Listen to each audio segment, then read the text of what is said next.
there's always confusion in that.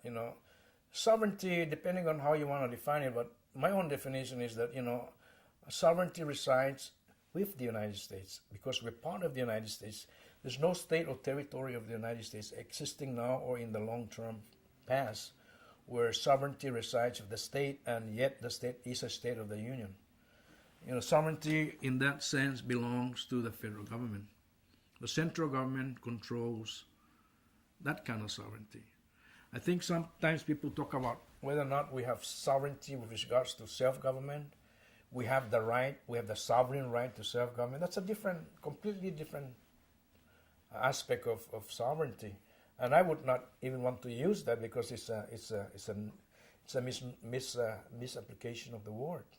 Sovereignty means somebody is above you, looking after you and making decision on your behalf as a part of a federation or a union, and that's what we are.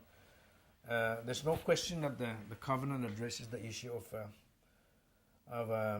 the right of the United States Congress to legislate under its own constitutional powers, the plenary powers of Congress, and that's how it relates with us.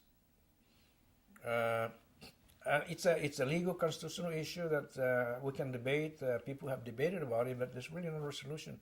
The bottom line is who do we report to as a unit of government?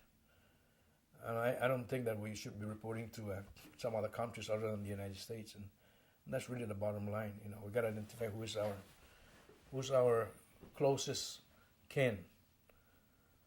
To me, that's a very, a different way of defining sovereignty. But people dream about, being independent, self-governing, and all of this thing, and sometimes they just don't understand what they're talking about.